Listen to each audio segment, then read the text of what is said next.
Thanks for choosing this free Anfield Index podcast. If you'd prefer to listen to this or any of our other shows without adverts, then now's the time to check out Anfield Index Pro. With AI Pro, you can supercharge your entire listening experience. You'll not only get all of our podcasts without the ads, but you'll have them far faster with our Quick Publish feature available exclusively for subscribers. AI Pro also puts you in the heart of our sound studio, with an option to listen to many of our shows live and interact with the podcasters in real time as the shows are recording. Upgrading couldn't be easier. AI Pro is available on all popular podcast platforms, and we have our own apps for Apple and Android. Just head on over to AnfieldIndexPro.com and get started today. Hello and welcome to the Daily Red, your lunchtime catch-up on all things Liverpool FC.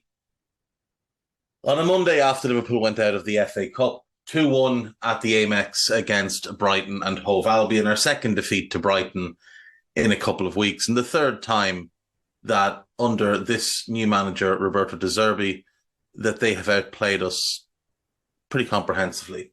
I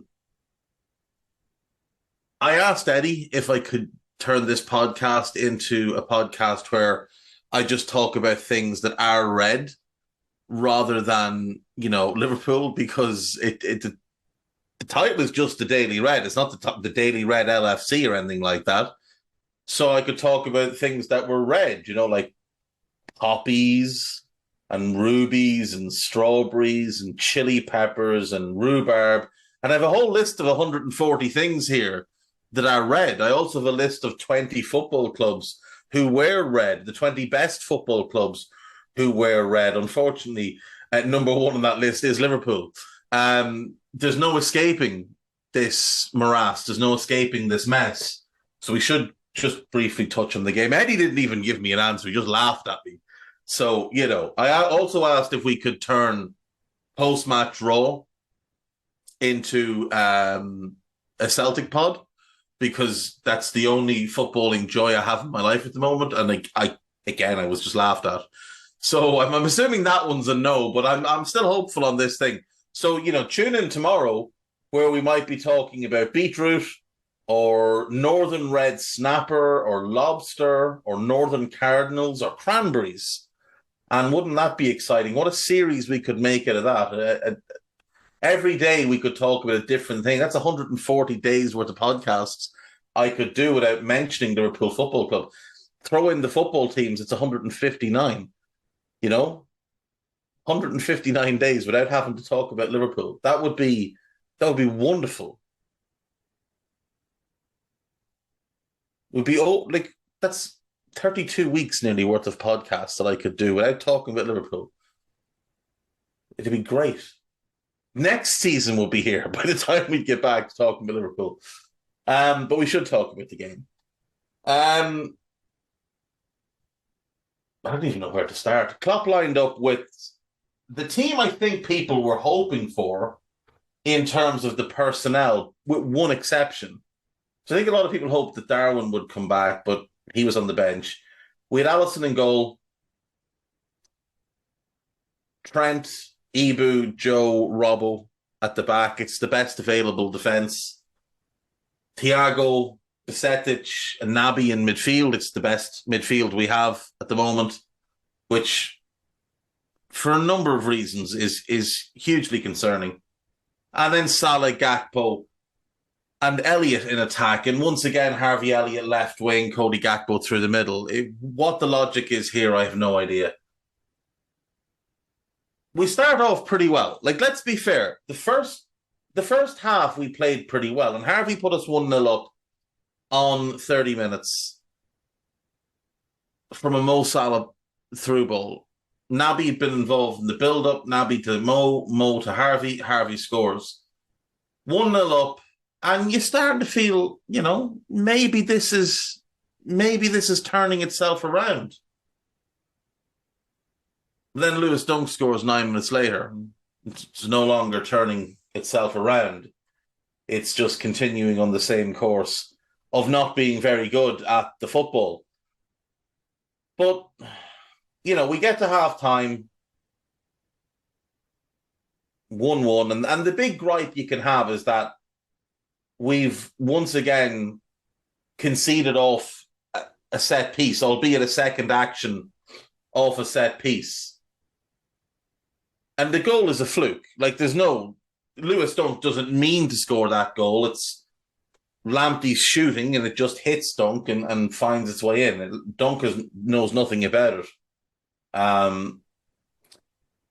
We go into the second half and it's more of the same. They have more of the ball, but we're controlling the areas that they're able to play in.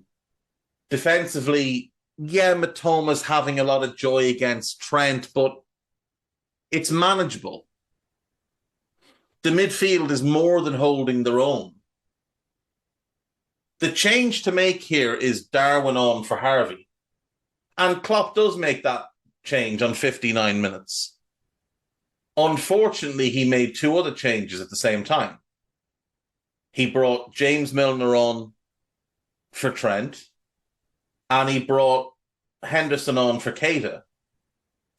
And we lost all control at that point. All control. At the 60th minute of the game, we'd had 46.1% of possession. We'd had 7 shots. They'd had 8. We'd had 2 big chances. They'd had 1. We had 0.92 XG. They had 0.85. They were having more of the ball. We were the more threatening team. After the subs, our possession dropped to 40.4. We had 1 shot. They had 5. We had 0 big chances. They had 1. Our expected goals plummeted to 0.06, and theirs rose to 1.16. The starting midfield was not the problem. And Stephen Drennan is where I got those numbers from. The starting midfield was not the problem. By the time Fabinho came on, with minutes remaining, we had given up 4 shots in the 9 minutes prior to him coming on. Now, Fabinho came on and stank the place out. There's no question. But Fabinho was brought on to try and wrestle back some control that had been lost. Came on in 85. Curtis had come on 6 minutes previously as the first attempt to stem the tide. That hadn't worked. Fab comes on, and by that point it was a lost cause. They were all over us. They were dominant. They were creating great chances or great opportunities. 1 great chance. A minute in, Fabinho gets booked and should have been sent off. Like, if we're all being honest, he should have been sent off. He thought he was going to get sent off. It's a really, really poor challenge on Evan Ferguson. Now, it's not a dangerous challenge. It needs to be pointed out. There's no real force in it. It's just a really bad challenge. It's from behind. He goes through the ankle. And you would hope that Evan Ferguson is going to be okay. But for me, the 2 things that came into my head were Van Basten, which looked a fairly innocuous challenge at the time, and Dean Ashton. Now, I know they're different levels of player, but Dean Ashton, remember, had just been called up into the England squad when he got tackled in training and his ankle went, and that was basically career over for him. And for Van Basten, it was career over after the tackle by Jurgen Kohler, and he was the best striker in the world at the time. And Evan Ferguson obviously is the best striker in the world right now. So it's a bit concerning. You'd hope that he's going to be okay. But I've seen so many people rush to blame Fabinho for us losing the game. The game was slipping away before he came on. He came on to try and stop that. And in fact, they only had 1 shot after he came on. So he was on the pitch for 9 minutes. They had 1 shot. Now, admittedly, they did score, but it wasn't his fault. Whereas in the 9 minutes before he came on, they had 4 shots. So clearly, Fab coming on, despite the fact that he himself was poor, it did improve our defensive structure a small bit. Now, their second goal, their winner, is a moment of genius from Mitoma. And I've seen a lot of people give Joe Gomez a lot of abuse over this. And you need to have a word with yourself. This is just an outrageous bit of skill. Now, I know that Danny Welbeck scored a similar goal, but he didn't. Danny Welbeck's goal was not similar to this. Danny Welbeck just lifted it over on the run. Mitoma has an unbelievable first touch. Everybody thought he was shooting. Everybody thought he was shooting. Danny Welbeck was never shooting the first time. And how he bet Gomez was Gomez's body momentum was bringing him in one direction. Everybody thought he was shooting. So Joe Gomez does what you're told to do. Tried to block the shot.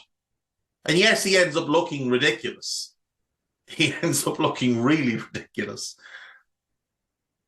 But it's a brilliant bit of skill by Mitoma. And it's a brilliant finish. But make no mistake, we lost that game when Klopp made those substitutions on 59 minutes. That's when that game went from we might win this to if we get home with a draw here, we will be blessed. Now, my view is I would rather have lost than drawn and had to play a replay because we're not going to win. We weren't going to win this competition anyway. And our sole focus now has to be fourth. Has to be. Nothing else matters. Now, we have the Champions League, but that's always like a bonus, having the Champions League. That's not a domestic competition. And those games are scheduled in. But domestically, our sole focus needed to be fourth. There's nothing else worth playing for. We have to be in the Champions League next season. Because if we're not, you can forget about a major rebuild. You can forget about Jude Bellingham. You can forget about signing anybody at any kind of real cost. And we need mass recruitment this summer. We need a huge turnover in that squad. And I noticed that the Anfield Talk did a poll or a thread of polls with regards to keep, sell, loan, something that we've done here many times. In fact, I think myself and Joseph Cousins did the original podcast on this many years ago. So let's go through the results. Alison Becker, 97% said keep. The 3% who said sell should probably consult some sort of physician. Kelleher, 76% said keep. I would say sell purely on the basis of we need the money, but I would rather keep him, obviously. Trent, 94% said keep. And given how his season's gone, I'm not surprised that there's 6% that said sell. Ramsey, 50% said keep. 5% said sell, which is the most brain-dead thing I've ever seen. Not ever, but, you know. And 44% said loan. I know that rounds up to 99%, but obviously there's a percentage that's split across the votes. I think loan is the right answer here. Matip, 58% said keep. No, sell. Sell. Age, injuries, and he's been awful for a year now. Outright awful. He won Player of the Month last February, a month in which he played poorly, and he's been poor since. Gomez, 65% said sell. I agree. I would sell Joe. And I was thinking of this last night. People said, oh, you have to keep Joe for the quota. Fair. But if you could get, let's say, 15 million for Matip and 30 for Gomez, that's 45 million. 45 million will get you a hell of a centre-back. And you could bring in someone like Tosin from Fulham on a free because he's had a contract. And he's a good, solid Premier League centre-back. He's not spectacular, but he's solid. And he could be your fourth centre-back. So you could go and buy, let's say Bella Kotchap. If Southampton go down, or even if they don't, you could probably get Bella Kotchap for, I don't know, somewhere in the region of 35 million. Get Tosin for free, and then they have 10 million left to put into buying midfielders. You've kept your homegrown quota, but you've gotten younger, and you've gotten a much higher ceiling type of player in Bella Kotchap. Remember as well, Sepp Vandenberg becomes homegrown next season, as does Reece Williams. Now, I'd be moving Reece on, but I think I'd be keeping Sepp Vandenberg as part of the squad.